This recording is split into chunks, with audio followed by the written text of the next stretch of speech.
बिस्मिल्लाहिर्रहमानिर्रहीम। मेरे आज के मेहमान हामिद मीर के इंटरव्यू का पहला हिस्सा आप सुन चुके हैं। दूसरे हिस्से के सवालों का आगाज़ करते हैं। इलेक्शन 2002 का दौर मुश्किल दौर था। इमरान के पास इस्लामाबाद में पार्टी के दफ्तर का किराया देने के पैसे नहीं थे, लिहाजा ये दफ्तर ख़त्म कर दिया गया। मीर साहब, आप ये बात कैसे कह सकते हैं? वो एक इंटरनेशनल प्लेयर था, क्रिकेटर था और एक बड़े ख़ानदान में ब्याह हुआ आदमी था। क्या उसके पास एक दफ्तर का किराया देने के पैसे नहीं थे? देखिए, मैं तो उस वक्त इस्लामाबाद में उसको बहुत करीब से देख रहा था। उसने जो उसके पास था ना, वो अस्पताल में दे दिया था और प्लाट भी दे दिया था और भी बहुत सी चीज़ें दे दी थी। और पार्टी चलाने के लिए वाकई उसके पास पैसे नहीं थे। और इस बात से तो आजकल इमरान खान का बहुत बड़ा दुश्मन है अकबर एस बाबर, वो भी इनकार नहीं करेगा, क्योंकि अकबर एस बाबर भी उन दिनों में चंदे मांग रहा होता था। और समटाइम्स जो है वो खान साहब जो हैं उनको अपना पैसे जो है ना वो ख़र्चे पूरे करने के लिए बाकायदा वो लोगों से उधार लिया करते थे। तो मैं इन चीज़ों को जानता हूँ। आप लिखते हैं कि 2018 के इलेक्शन में इमरान खान ने ये कामयाबी मुसलसल जद्दोजहद से हासिल की है, शॉर्टकट नहीं लगाया। ये मैंने कहा है? सच बोलना मना है। सर, ये आपका है। खान साहब, तनकीद के लिए तैयार हो जाएं। आपका कालम है, इसमें आपने ये लिखा है यहाँ पे, 22 साल की सियासी जद्दोजहद के बाद आज इमरान खान इलेक्शन में एक सीट हासिल कर चुके हैं। जमाइमा ने ये इतराफ़ कर लिया है कि इमरान खान ने अपनी अनथक मेहनत से 2002 में पूछे गए सवाल का जवाब दे दिया है। इमरान खान ने यह कामयाबी मुसलसल जद्दोजहद से हासिल की है, शॉर्टकट नहीं लगाया। कुछ समझौते ज़रूर किए हैं, इलेक्शन में धांधली का शोर भी है, लेकिन ये शोर तो ख़ुद इमरान खान मचाते रहे। This is your writing. हम यहाँ हाँ, तो ये इस तरह अब बात क्लियर होगी ना। हाँ तो ज़ाहिर बात है, 1996 से लेकर 2018 तक मैं देख रहा था कि वो इलेक्शन भी लड़ रहा है, जलसे भी कर रहा है, जुलूस भी कर रहा है। तो शॉर्टकट तो नहीं लगाया उसने, लेकिन मैंने उसमें ये भी जिक्र किया कि उन्होंने कुछ समझौते भी किए हैं। वो हम समझौतों की बात कर रहे हैं आपसे। तो 2018 में तो समझौता करके प्राइम मिनिस्टर बने थे ना वो। क्या समझौता किया?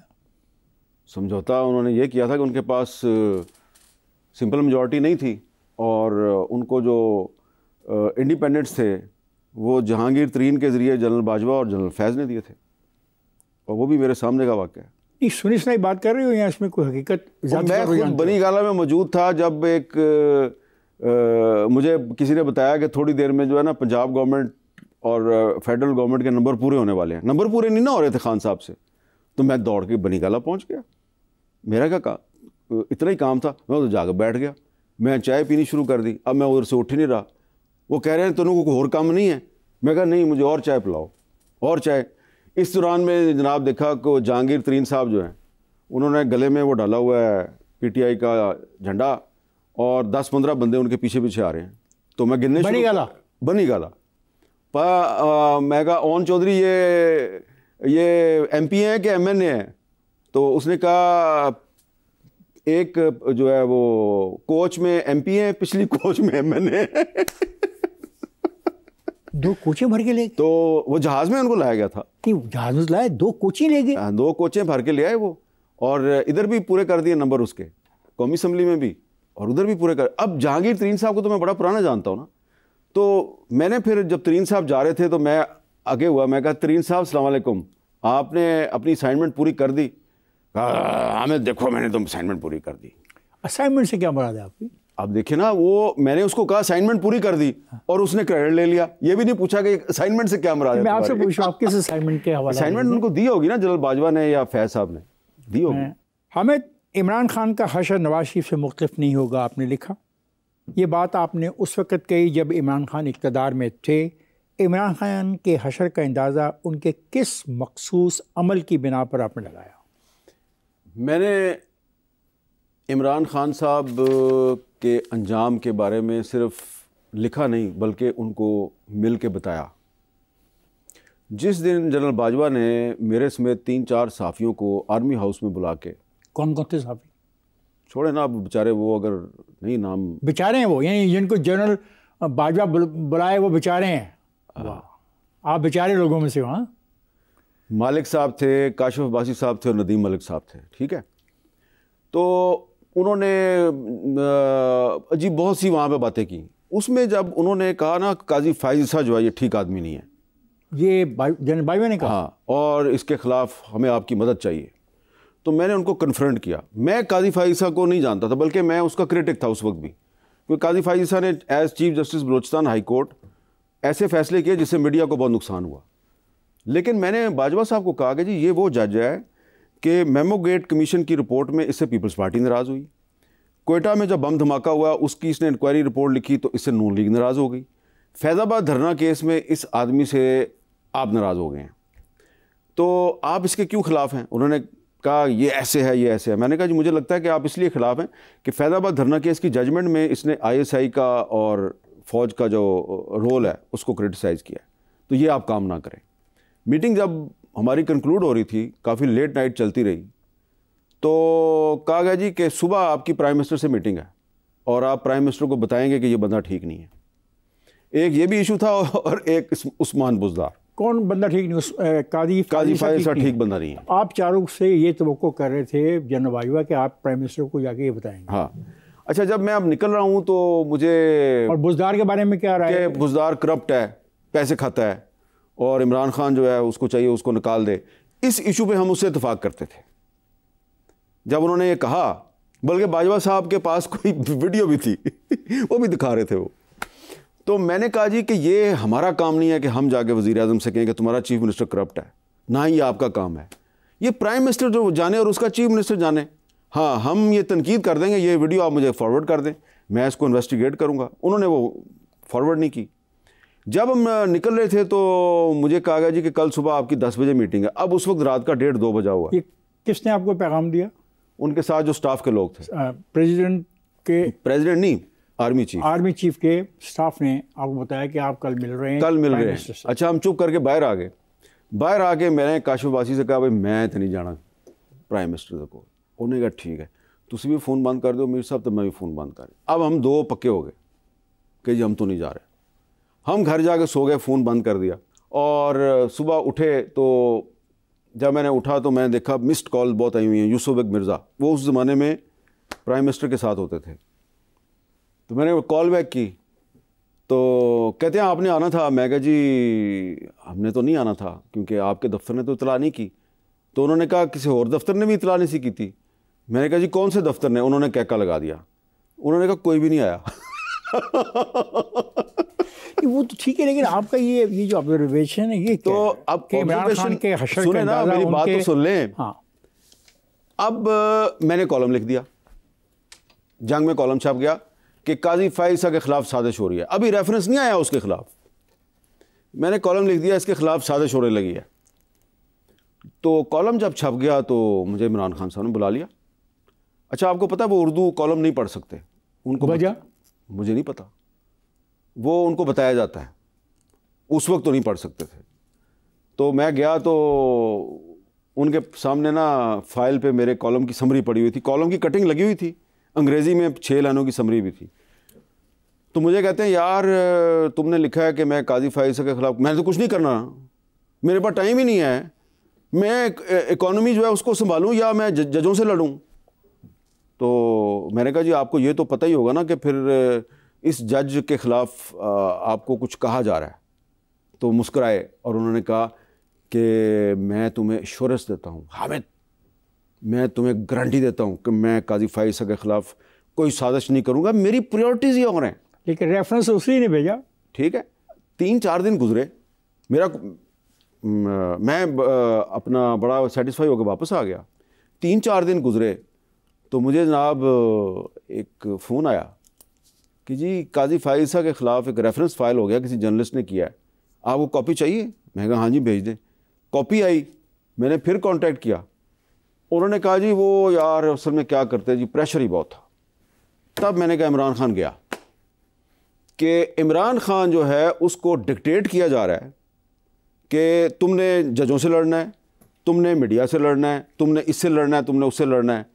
अब उस चक्कर में इमरान खान जो है वो बजाय कि डिक्टेशन लेने से इनकार करे, वो उसको 10 बातें कही जाती थी, वो 8 मान लेता था, 2 नहीं मानता था, और उसमें वो बारगेनिंग पोजीशन लेके तो वो अपनी भी फरमाइशें पूरी करवा देता था। शहबाज शरीफ को अंदर करो, जरदारी को अंदर करो, फ़लाने पे मुकदमा डाल दो, फ़लाने पे मुकदमा डाल दो, मीर शकील रहमान को अंदर करा दो, यहाँ तक कि खान साहब की फरमाइश पे अलीम खान साहब को गिरफ़्तार किया गया, इसकी वो तरदीद नहीं करेंगे। उनकी फरमाइश पे उनको गिरफ़्तार किया गया। जब मुझे ये पता चला कि अब खान साहब ने अपनी पार्टी के लोगों को खुद गिरफ़्तार करवाना शुरू कर दिया है, तब मैंने कहा अब गए वो खान साहब, मैंने ये लिखना शुरू कर दिया। लेकिन अब जो इस वक्त जो इमरान खान के साथ हो रहा है, तो मैं आजकल ये सोच रहा हूँ कि कहीं मौजूदा वज़ीर-ए-आज़म का भी अंजाम वही ना हो जो पिछले वज़ीर-ए-आज़म का हुआ है। तो कौन आएगा आपके ख्याल में? नहीं, अभी तो मैं सोच रहा हूँ, अभी मैं कंक्लूजन पे नहीं पहुँचा। सोच आप कहते हैं ये इमरान खान का कमाल है कि उन्होंने अपनी हुकूमत के सिर्फ 3 सालों में ही तब्दीली का लफ्ज़ इतना बदनाम कर दिया कि अब ये ताना और गाली बन चुका है। हामिद साहब, आप क्या कहना चाहते हैं कि इमरान खान जो बयानियाँ बनाने की कोशिश करता है वो गाली बन जाता है? ये मैं उस वक्त कह रहा हूँ जब वो वज़ीर-ए-आज़म था, ये उस ज़माने की बात कर रहा हूँ, और उस वक्त तो ये गाली बन गया था ना। क्या तब्दील हुआ? वजह क्या थी? मैं ये आपसे पूछ रहा हूँ ना कि आपको कोई तब्दीली नज़र नहीं आई। वो तो क्लेम करता है कि उसने तो बहुत ज़बरदस्त बुनियादी तब्दीलियाँ की, और मैं खैबर पख्तूनख्वा की बात इसलिए कर रहा था कि वहाँ पे उनका वक्त ज़्यादा हो गया था, 10 साल गुजर गए थे वहाँ पे, यहाँ पे तो 4 साल गुजरे। आपको क्या तो जो उनके चीफ मिनिस्टर थे परवेज़ खटक साहब, इमरान खान के ज़माने के चीफ मिनिस्टर थे परवेज़ खटक साहब, वो फिर क्यों उनको छोड़ के चले गए? और फिर बाद में इमरान खान ने उनको डिफेंस मिनिस्टर बनाया, तो परवेज़ खटक साहब कमरा बंद करके लॉक लगा के तो मेरे सामने क्यों रोते थे? बताओ क्यों इमरान खान क्या कर रहा है? नहीं, क्या क्यों रोता था? वो रोता था कि ये इमरान खान जो है वो गलत हुकूमत कर रहा है, सही नहीं कर रहा। तो मैं उसको परवेज़ खटक के नज़दीक उसकी गलतियाँ कौन सी थी जो आपसे शेयर की उसने? उसने कहा कि करप्ट लोग जो हैं वो उनको बिठाया हुआ है कई जगह पे। तो मैंने कहा इसलिए करप्ट कह रहे हो कि तुम चीफ मिनिस्टर नहीं हो और तुम्हें उसने डिफेंस मिनिस्टर बनाया हुआ है। तो उसने कहा कि ये जिस दिन इमरान खान की हुकूमत ख़त्म होगी तो उस दिन तुम्हें बताऊँगा। तो उस दिन खटक साहब उनके साथ नहीं थे। क्या इमरान खान हर गिरफ़्तार होने वाले सहाफ़ी के बारे में आपसे राब्ते में थे? क्योंकि आप कहते हैं कि इरफान सदीकी गिरफ़्तार हुए तो इमरान ने आपको पैगाम भिजवाया कि मैंने इसको गिरफ़्तार नहीं करवाया। देखें, इरफान सदीकी साहब जब गिरफ़्तार हुए थे ना, तो मुझे रात का लेट नाइट का वक्त था, तो मुझे जमाल नासिर साहब जो हैं, डॉक्टर जमाल नासिर साहब जो बाद में पंजाब के वज़ीर सेहत बने मोहसिन नकवी साहब की कैबिनेट में, वो बहुत उनके करीबी दोस्त हैं इरफान सदीकी साहब। उन्होंने मुझे कॉल की कि इरफान सदीकी साहब को गिरफ़्तार कर लिया। तो मैंने एक ट्वीट कर दिया। जब मैंने ट्वीट कर दिया कि जी इरफान सदीकी साहब को गलत गिरफ़्तार किया गया, तो मुझे नईमुल हक साहब ने फ़ोन किया। वो इमरान खान साहब के पॉलिटिकल सेक्रेटरी थे। उन्होंने कहा यार खान साहब कह रहे हैं कि मुझे इस बात का नहीं पता। मैंने कहा यार शायद मसूद गिरफ़्तार हुआ तो इमरान खान कहता था मुझे नहीं पता, ठीक है। अब इरफान सदीकी गिरफ़्तार हुआ है तो इमरान खान कहता है मुझे नहीं पता। तो ये ज़रा जो थी ना टाइमिंग, ये आप गौर करें कि ये जून 2019 में DGISI बदला और जनरल फैज़ साहब DGISI बने, और इरफान सदीकी साहब जो है वो जुलाई में उनको गिरफ़्तार किया गया। तो हमने ताने बाने जोड़े उसके साथ DGISI के साथ। तो खान साहब का फिर नईमुल हक के ज़रिए मुझे ये पैगाम मिला कि इरफान सदीकी साहब को हम कल तक रहा कर देंगे, छोड़ देंगे। मुझे नहीं पता उसको किसने गिरफ़्तार किया, लेकिन कल वो रहा हो जाएगा। मैंने कहा कल तो इतवार है, इतवार के दिन वो कैसे रहा होगा?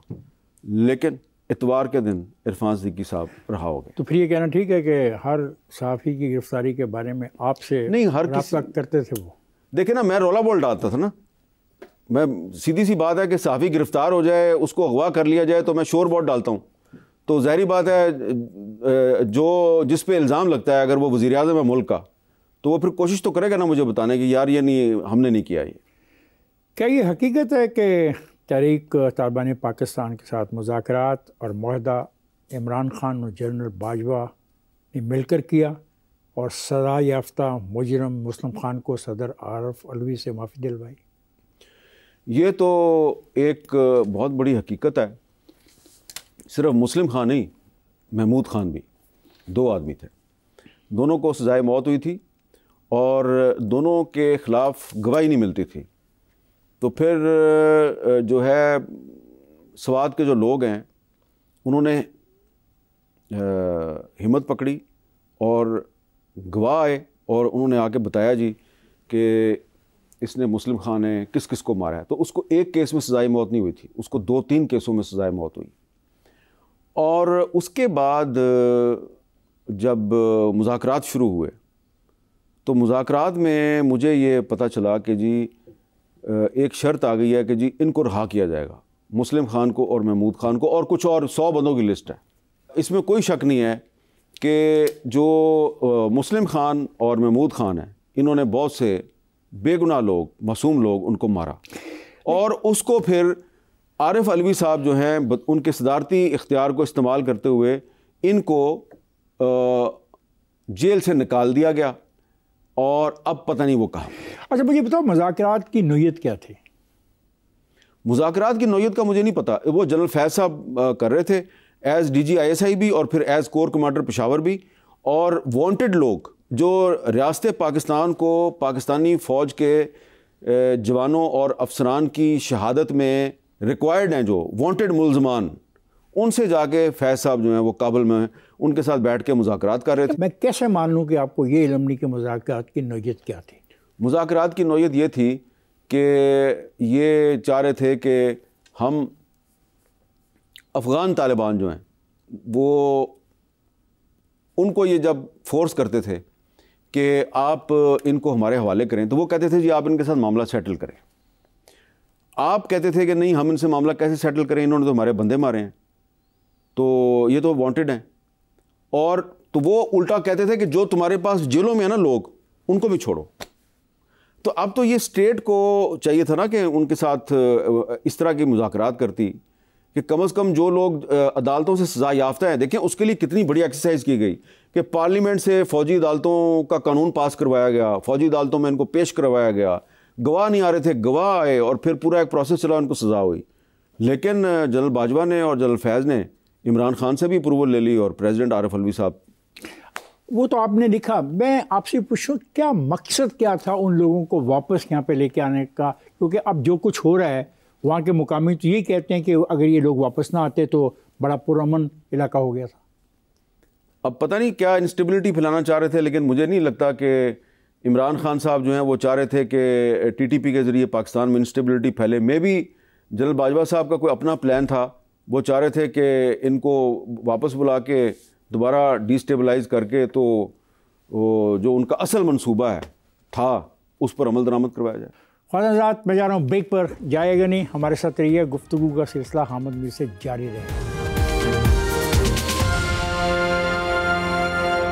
Welcome back. चलें हामिद मीर से गुफ्तगू के सिलसिले को जारी रखते हैं।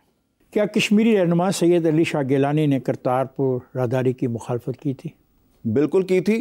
और सैयद अली शाह गिलानी साहब जो हैं उन्होंने अपनी वफ़ात से कुछ अर्सा पहले किसी तरीके से उन्होंने मेरे साथ कांटेक्ट किया, और उन्होंने मुझे ये कहा कि आपको याद है कि मैंने आपको 2001 में दिल्ली में आपसे मैंने कहा था कि ये परवेज़ मुशर्रफ ठीक आदमी नहीं है, इस पर कभी एतबार ना करना। मैंने कहा हाँ जी मुझे याद है, आपने कहा था।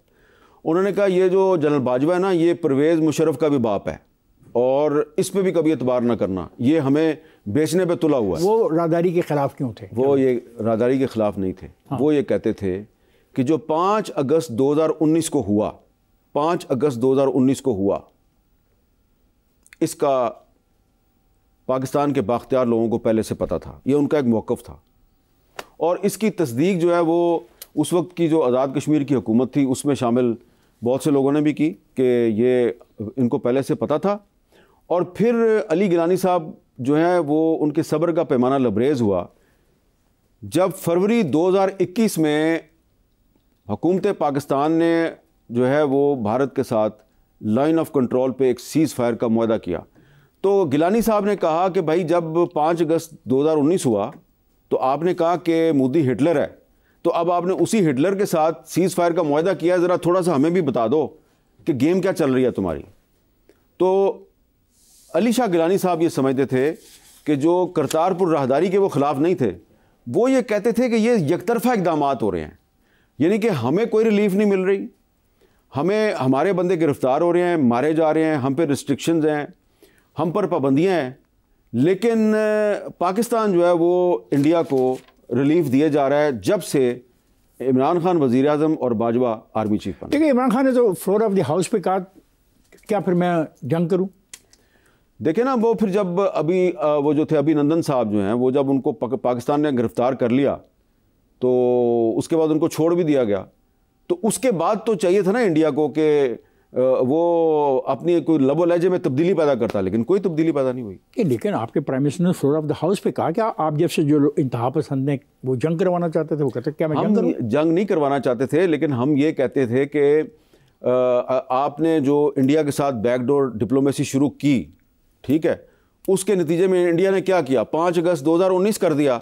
उसके बाद फिर बाजवा साहब जो हैं वो अप्रैल 2022 में मोदी साहब को पाकिस्तान के दौरे पे बुलाने का एहतमाम कर चुके थे और इमरान खान को पता नहीं था। तो यहाँ से उनका फटा कैसे हो सकता है? या आपकी बात मान लूँ मैं ये कि प्राइम मिनिस्टर को पता ही नहीं है और chief of the army staff दावत दे रहा है? बिल्कुल ऐसा ही था। मैं चैलेंज कर रहा हूँ, मैं आपको चैलेंज कर रहा हूँ। क्यों चैलेंज कर रहा हूँ? ऐसे तो नहीं मैं अपने एक सीनियर को चैलेंज कर सकता। जब ये बात पता चली वज़ीर ख़ारजा शाह महमूद कुरैशी को, तो शाह महमूद कुरैशी ने प्राइम मिनिस्टर से कहा कि हम तो मोदी को हिटलर करार दे रहे हैं, हम तो कह रहे हैं कि जेनोसाइड हो रहा है, और हमें बताया जा रहा है कि मोदी जो है वो पाकिस्तान के दौरे पे आ रहा है, 4 दिन का दौरा पाकिस्तान का, 4 दिन का दौरा। तो आप मुझे बताएं कि क्या आप उसको जाके रिसीव करेंगे या मैं उसको रिसीव करूंगा? उसके बाद हमारा क्या बनेगा? हम क्या मुंह दिखाएंगे कश्मीरियों को? तो इमरान खान ने कहा कि फिर उनको आप समझाएं कि ये मत करें। तो शाह महमूद कुरैशी साहब ने जनरल बाजवा को और जनरल फैज़ को कहा कि जी आप फ़ॉरेन ऑफिस आएँ और आके वहाँ पे हमें बताएं कि आप ये क्या कर रहे हैं। ये पीछे से जो है ना बैकडोर चैनल चला हुआ था जनरल फैज़ का और अजीत डोवल का। अजीत के साथ? जी, अजीत डोवल का। तो उसमें फिर ये फ़ॉरेन ऑफिस गए। फ़ॉरेन ऑफिस में फ़ॉरेन मिनिस्टर ने, फ़ॉरेन सेक्रेटरी ने और जो पूरा फ़ॉरेन ऑफिस का जो अमला है, उन्होंने आर्मी चीफ को और DGISI से कहा जी पहले आप बताएं कि आप क्या चाहते हैं। उन्होंने अपना पॉइंट ऑफ व्यू दिया कि हमने इंडिया को बड़ी देर से इंगेज किया हुआ है और हम ये चाहते हैं पीसफुल नेगोशिएशंस, ये वो जो भी है। उन्होंने कहा जी कि हमें जो कॉन्फिडेंस 5 अगस्त 2019 के बाद हम इंडिया पे कैसे ट्रस्ट करें, और आप हमें ये बताएं कि मोदी साहब अगर पाकिस्तान आते हैं और हम उनको रिसीव करते हैं तो हमने फिर पाकिस्तानी कौम को और कश्मीरियों को तो कुछ बताना है ना कि हमने आपके लिए ये रिलीफ लिया उनसे, वो क्या है ये बताएं हमें। उनके पास कोई जवाब नहीं था और इमरान खान और उनके वज़ीर ख़ारजा ने इनकार कर दिया मोदी को रिसीव करने से। हाँ, बस आप ये जो बात कर रहे हो लग रहा है कि एक नया कारगिल होने वाला था।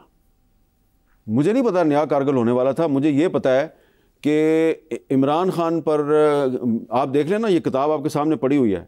मैंने जब वो वज़ीर आज़म था कितनी तनकीद की है, लेकिन 2 मामलात पे मैं कहता हूँ कि इमरान खान ने रजिस्ट किया। एक इजराइल का मामला था और दूसरा ये मोदी का जो दौरा पाकिस्तान है, ये मामला है।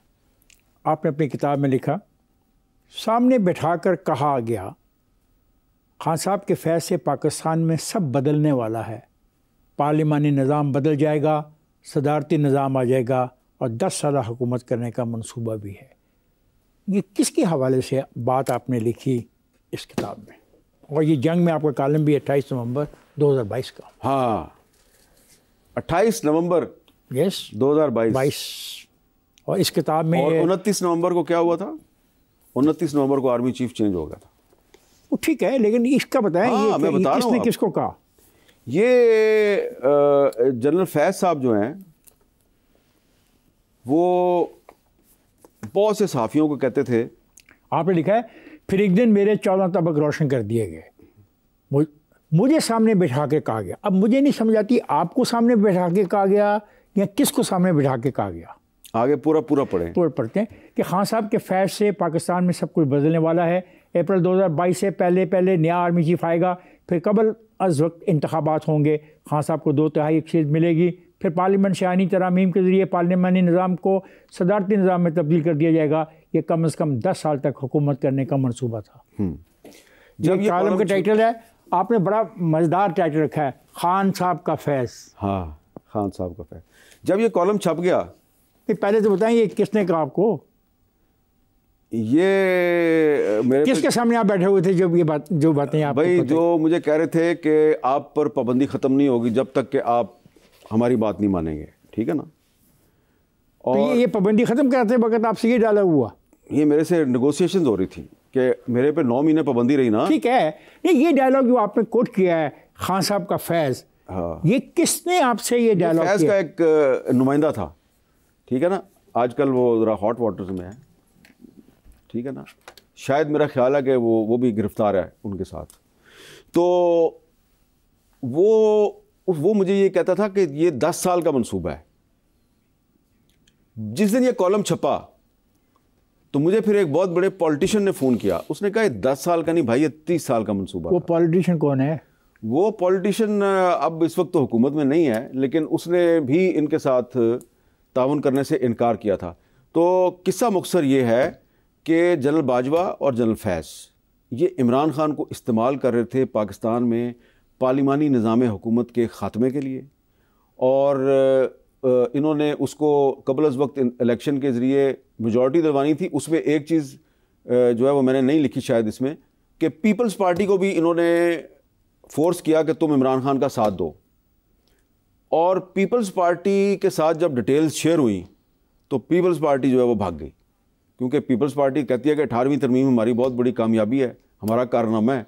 तो अगर पूरे का पूरा 1973 का कॉन्स्टिट्यूशन ही लपेट रहे हैं आप, तो 73 का कॉन्स्टिट्यूशन भी पीपल्स पार्टी कहती है हमारा बहुत बड़ा कारनामा आसिफ है। जरदारी ने बातें आपको उस इंटरव्यू में तो नहीं बताई जो 2019 में आपने किया? नहीं, मैंने आसिफ जरदारी साहब इस तरह की बातें जो हैं वो इंटरव्यू में नहीं बताया करते, ठीक है ना। ये जो नेगोशिएटर था ना पीपल्स पार्टी का फैज़ के साथ, जिसको बाद में पीपल्स पार्टी ने को पता चला कि ये डबल गेम कर रहा है तो पीपल्स पार्टी ने उसको फ़र्क कर दिया। तो ये नेगोशिएटर जो था ना, ये उसके ज़रिए बहुत सी बातें सामने आई थी और बाद में फिर वो कंफर्म हो गई। हामिद, आपका ये कॉलम फैज़ के ख़िलाफ़ बतौर एक सबूत के पेश किया जा सकता है, और क्या आप इसको फेस करने को तैयार हो जाओगे? मैं फेस करने को तैयार हो जाऊंगा, और मैं वहाँ पे उन लोगों के नाम बताऊंगा जिनके सामने फैज़ ने खुद बैठ के कहा कि मैं 30 साल तक कहीं नहीं जा रहा। ये एक्स्ट्रा कॉन्स्टिट्यूशनल बात नहीं वो कर रहा था? बिल्कुल कर रहा था। एक्स्ट्रा कॉन्स्टिट्यूशनल आप क्या बात कर रहे हैं इफ्तिखार साहब? मैं अल्लाह ताला को हाज़िर नाज़िर जान के कहता हूँ कि मुझे मेरे साथ ये जो अभी थोड़ी देर पहले आप सवाल जवाब कर रहे थे और मैंने जनरल पाशा का नाम लिया, क्यों लिया? मुझे एक दिन जनरल पाशा साहब ने कहा कि parliamentary form of government and Pakistan can not को एग्जिस्ट। मेरी उनसे लड़ाई होगी, माय गॉड, मेरी उनसे लड़ाई होगी। तो ये कौन सा ज़माना है? ये 2010-2011 का ज़माना है। ये जो मंसूबा है ना सदारती निज़ाम का, ये बड़ा पुराना है। ये बड़ी ख्याल है ये चार्टर ऑफ डेमोक्रेसी के खौफ में सारा कुछ हो रहा है। ये सारा कुछ चार्टर ऑफ डेमोक्रेसी के खौफ में हो रहा है। हामिद, आप कहते हैं कि तालिबान से भी आपके राब्ते हैं और अमरीकी हुकूमत से भी आपके राब्ते हैं। अब फिर यहाँ भी सवाल पैदा होता है कि तालिबान के साथ जो आपके राब्ते हैं उनकी नोयत क्या है, और अमेरिका के साथ जो आपके राब्ते हैं वो किस सतह पर है, और ज़हनी तौर पे आप किसके साथ हैं? देखिए, मैं एक जर्नलिस्ट हूँ और दुनिया के बहुत से जर्नलिस्ट जो है मैं उनके आपको एग्जांपल्स दे सकता हूँ कि उनके हर किसी से राब्ते होते हैं। तो तालिबान जो है, अब तो उनको अफ़गान तालिबान की हुकूमत को तो यूएई ने तस्लीम भी कर लिया है। तो हमारे भी तालिबान अफ़गान तालिबान के साथ राब्ते उसी ज़माने में शुरू हुए थे, जिस तरह कि मैंने आपको शुरू में बताया था कि पाकिस्तान की हुकूमत का वज़ीर दाखिला जो है नसीरुल्लाह बाबर, वो कह रहा है कि जी जाके आप मुल्ला उमर से मिल लें, ठीक है ना। तो इसी तरह अगर आप मुझे कोई कहेगा कि जाएं आप जाके अफ़गान हुकूमत के किसी वज़ीर ख़ारजा का या वज़ीर इत्तलात का अमेरिका के साथ राब्ते किस सतह पर हैं? जो यहाँ पर डिप्लोमेट्स के साथ होते हैं, कभी कभी कोई अमेरिकी सेक्रेटरी ऑफ स्टेट आ जाए, हम उसका इंटरव्यू कर लेते हैं। ज़हनी तौर पे आप किसके साथ हैं? ज़हनी तौर पे मैं पाकिस्तान के साथ हूँ और मैं किसी के साथ नहीं। आप लिखते हैं अख्तर मेंगल की जमात को ख़त्म करने की कोशिश में बहुत सी इलाकाई और सूबाई जमातें पैदा कर दी गई। बिल्कुल, कि अख्तर मेंगल का कसूर क्या है कि वो फेडरेशन की सियासत कर रहा है। फेडरेशन की सियासत करने वाला आदमी जो है, जो बार बार कौमी असम्बली का इलेक्शन लड़के कौमी असम्बली का मेंबर बनता है, आप साबित करना चाहते हैं वो पाकिस्तान का दुश्मन है, हलफ उठाता है बकायदा आइन का। तो मैं ये समझता हूँ कि आप जो क्रिमिनल्स हैं, प्राइवेट आर्मीज़ के ज़रिए आप लोगों को कंट्रोल करने की कोशिश करेंगे तो इससे पाकिस्तान का कोई फ़ायदा नहीं, पाकिस्तान का नुकसान है। कौन सी वफाकी जमात ख़त्म होगी इस अमल से?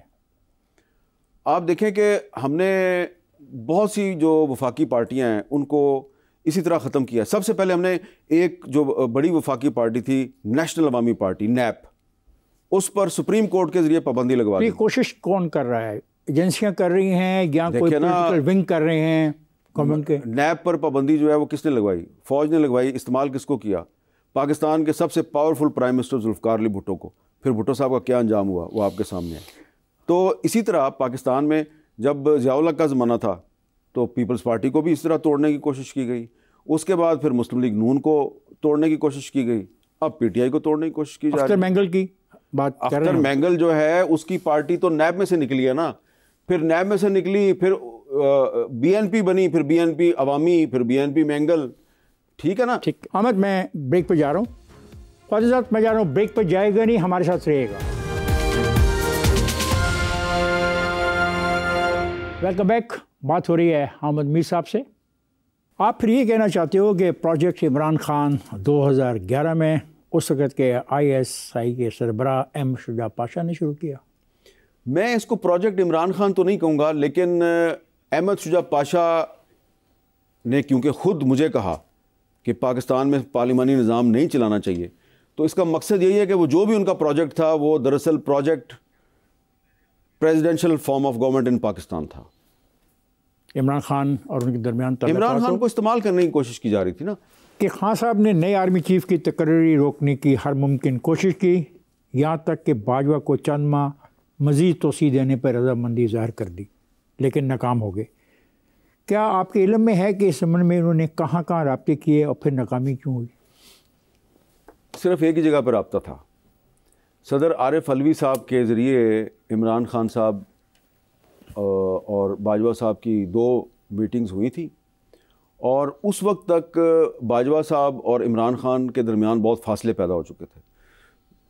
तो आरिफ अलवी साहब ने बड़ी कोशिश करके इनको मिलवाया, और ये जो प्रपोज़ल थी ना बाजवा साहब जो हैं वो कि सिर्फ 6 महीने साल की एक्सटेंशन दे दें आप, तो ये बाजवा साहब ने सिर्फ इमरान खान के ज़रिए हासिल करने की कोशिश नहीं की। आपने अपनी किताब सच बोलना मना है में लिखा है कि अमेरिका ने पाकिस्तान से फ़ौजी अड्डे मांगे, हमने इनकार कर दिया। वाशिंगटन में आला सतह के जो ज़राए हैं वो कहते हैं कि उन्होंने अड्डे मांगे नहीं थे, तो फिर इनकार का सवाल ही पैदा नहीं होता। ये तो इमरान खान के दौर की बात है ना जी, लेकिन माजी में तो अमेरिका ने पाकिस्तान में फ़ौजी अड्डे मांगे नहीं बल्कि खुद ही ले लिए। लेकिन इमरान खान के दौर में अमेरिका का ये मौक़िफ़ था कि हमने फ़ौजी अड्डे नहीं मांगे। वो जो कहा जा रहा था ना कि एब्सोल्युटली नॉट, तो उसको जस्टिफाई करने के लिए कहा गया कि जी फ़ौजी अड्डे मांगे हैं, तो अमेरिका कह रहा था कि फ़ौजी अड्डे नहीं मांगे हमने। ठीक।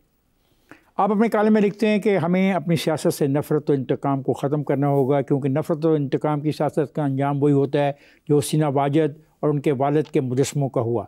मीर साहब, एक वक्त था आप हुसीना वाजिद और शेख मुजीब के गुण गाते थकते नहीं थे। ये आपकी सोच अब बदली, क्यों बदली? हसीना वाजिद जो है उसने डेली स्टार ढाका के एडिटर महफूज अनाम पर 80 मुकदमे बनाए, जिसमें से 20 मुकदमे बगावत के थे। और एक और अखबार है प्रोथोमलो बंगाली का, उसके एडिटर हैं मतीउर रहमान साहब, उन पर भी 30-40 मुकदमे बना दिए। रिपोर्टर्स विदाउट बॉर्डर जो एक सहाफ़ियों की आलमी तंजीम है, उसकी मैं जूरी का मेंबर भी हूँ, मेरे पे बड़ी रिस्पॉन्सिबिलिटी है। मुझे कहा गया जी आप ढाका जाएं, मुझे वीज़ा तो मिल गया, लेकिन मैं जब ढाका एयरपोर्ट पे पहुँचा तो उन्होंने कहा जी आप नहीं जा सकते, आप मुझे भी इनकार कर दिया और कुलदीप नैयर साहब को भी इनकार कर दिया। हसीना वाजिद जो है उसने डिक्टेटर बन के जब मीडिया पर पाबंदियाँ लगाई, सियासी मुखालफिन को विक्टिमाइज़ किया, मैंने उसकी मुखालफत की। लेकिन अवार्ड तो आपको हसीना वाजिद ने दिया। मैंने अपना अवार्ड नहीं लिया, ये 2013 की बात है, जब आसमा जहांगीर ने मलिक गुलाम जलानी का अवार्ड कबूल किया, सलीमा हाशमी ने फैज़ अहमद फैज़ का अवार्ड कबूल किया, हामिद मीर ने वारिस मीर का अवार्ड कबूल किया, क्योंकि ये वो लोग थे हमारे बुज़ुर्ग जिन्होंने 71 के मिलिट्री ऑपरेशन की मुखालफत की थी। मेरे साहब, क्या वजह है कि आप जैसा सीनियर सहाफ़ी एक चक्कर में फंस गया, आप पानी से गाड़ी चलाने के मामले में बाकायदा एक प्रोग्राम कर बैठे, ये क्या किया? ये कोई चक्कर नहीं है। क्या है? ये है कि आपको मैंने देखा कि मुख्तलिफ TV चैनल्स पे एक इंजीनियर आ रहा है, हाँ, और उसके इंटरव्यूज़ हो रहे हैं, तलत हुसैन उसके इंटरव्यू कर रहा है, सिंधी TV चैनल उसके इंटरव्यू कर रहे हैं, तो मैंने पाकिस्तान इंजीनियरिंग काउंसिल को पूछा कि भाई ये क्या चक्कर चल रहा है। PCSIR को पूछा क्या चक्कर, उन्होंने कहा ये बिल्कुल ठीक है, ये इस बंदे ने बाकी एक गैस किट बनाई है और ये गैस किट से आपको गाड़ी चला कर दिखा सकता है। मैंने कहा खुद मेरे पास उसका कांटेक्ट नहीं है, मैंने पाकिस्तान इंजीनियरिंग काउंसिल को कहा कि मेरी इससे बात कराएं। उस बंदे ने मुझसे कांटेक्ट किया, वो आया, उसने कहा जी ये मैंने गैस किट बनाई हुई है। मैंने कहा अच्छा। मैंने कहा हुकूमत और अपोजिशन के दो बंदे जो हैं उनको गाड़ी में बैठाते हैं, एक परवेज़ रशीद और एक खुर्शीद शाह। उनको गाड़ी में बैठाया, उसने गाड़ी चला के दिखाई, उसने दिखाया ये मैंने गैस किट बनाई है। उसके बाद हमने उसके साथ एक प्रोग्राम किया, ठीक है जी। अब वही जो गैस किट है जिसके बारे में कहा गया फ्रॉड है और धोखा है, ये है वो है, वो बंदा जो है वो जब वापस कराची जाता है तो उसको अगवा कर लिया जाता है अभी तक अगवा, और उसको कहा जाता है कि तुम ये सिर्फ हमारे साथ मिलके बनाओगे और किसी और को नहीं बताओगे। अभी तक ये मसला अच्छा, नहीं उसके हुआ। बाद मेरा उससे रब्ता नहीं है, लेकिन अभी पिछले दिनों यहाँ पे इस्लामाबाद में एक यूनिवर्सिटी है, वहाँ पे मुझे जो उस यूनिवर्सिटी में जो इंजीनियरिंग के स्टूडेंट्स हैं उन्होंने बताया कि अब वो जो यूनिवर्सिटी है वो उसी तरीके की जो गैस किट जो है वो बना रही है और को प्लांट लग रहा है ठट्ठा के करीब, गाड़ियाँ जो पानी से चलेंगी, जो पानी से चलेंगी। अब पता नहीं चलाते हैं कि नहीं चलाते। ये तो सरमायाकारी करो फिर आप भी उस प्रोजेक्ट में। हाँ, देखे ना, मैंने तो एक चीज़ देखी कि ये काम चल रहा है ऑलरेडी, मुझसे पहले भी प्रोग्राम हो चुके थे, लेकिन आपको और बहुत से और लोगों को सिर्फ मैं याद रह गया, इसलिए कि you are a very important anchor of this country. लोग आपकी इज्जत करते हैं और आपसे तवक्को करते हैं कि आप इस किस्म के मामलात से दूर रहेंगे कि पानी से कारें नहीं चलाएंगे। चले अगर मैं तो दूर हो भी गया तो ये जो इस्लामाबाद में यूनिवर्सिटी है जो जब वो चलाएंगे तो देखेंगे ना। वो अफवाज पाकिस्तान की निगरानी में चल रही है, वो यूनिवर्सिटी में ये प्रोजेक्ट चल रहा है। प्रोजेक्ट में जब कामयाबी होगी तो तब इंशाल्लाह फिर एक और प्रोग्राम कर लेंगे इंशाल्लाह। ओके, मेरा आखिरी सवाल आपसे, आप क़दामत पसंद हैं, आप लिबरल हैं या आप लेफ्टिस्ट हैं? देखें जी, मैं हूँ सोशल डेमोक्रेट। क्यों हूँ? सोशल डेमोक्रेसी जो है वो अल्लामा इकबाल ने कायद आज़म को सजेस्ट की थी कि आप जो एक नया मुल्क बनाने जा रहे हैं उसमें सोशल डेमोक्रेसी होनी चाहिए, जिसमें जो कि सोशलिज़म और इस्लाम उसमें दोनों आ जाते हैं। ये अल्लामा इकबाल का फ़लसफ़ा है। इसका मतलब पाकिस्तान पीपल्स पार्टी का जो बुनियादी फ़लसफ़ा है, जब पार्टी बनाएगी आप उससे इत्तफाक करते हैं? ये मुझे नहीं पता, वो तो कहते थे कि सोशलिज़म हमारी मुईशत है।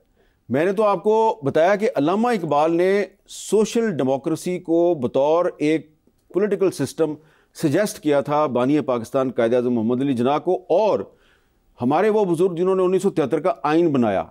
अगर आप 1973 का आइन गौर से पढ़ें तो आर्टिकल 3 से लेके, क्या खूबसूरत बात की आपने, आर्टिकल 3 एक्सप्लॉयटेशन के खिलाफ शेख मोहम्मद रशीद बाबा सोशलिज़म ने ये आर्टिकल इस आइन में डलवाया था और इसकी लैंग्वेज चेंज की गई थी।